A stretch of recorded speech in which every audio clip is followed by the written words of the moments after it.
lot of our wines are blends using 5, 6 different varieties. One of the commonalities in all my wine is that it's got my sweat in it.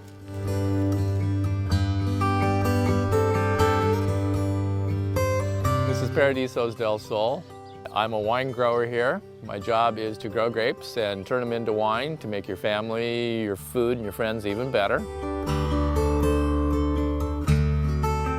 It's a very similar blend as the rosé was. It's based on Sangiovese. I'm Barbara Sherman.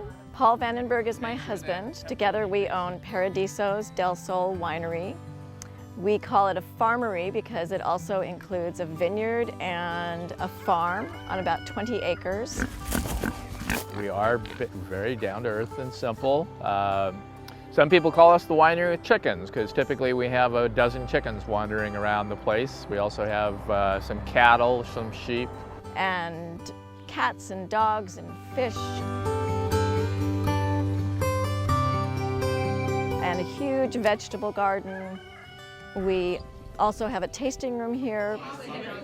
When you taste at our winery, we give you a glass and a plate. And on the plate are little bites of food appropriate for each wine to help you explore that whole concept of wine and food.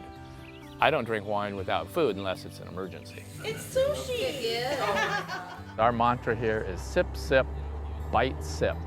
And so by having a bite of food with each wine, you can really see how food affects the characteristics of wine. And every wine works with different foods and every food works with different wines.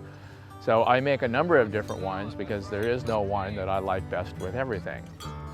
I have pizza wine, I have sushi wine, I have wine for Dungeness crab, I have wine for ham, which I take seriously. I have a couple pigs growing out on my farm right now. They will be ham later this year. We have things for kids to do out in the yard because, you know, if you're out with your family, most kids don't find wine tasting terribly fascinating. So we have swings in the yard, we have a little corner in the tasting room that's got Legos and art supplies so kids can play with stuff. This is an amazing, wonderful place.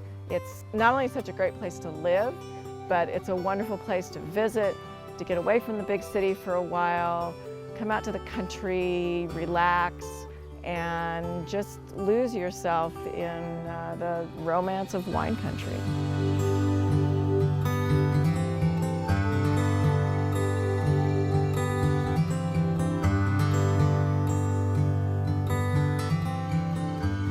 All right, so go ahead and start your pontification.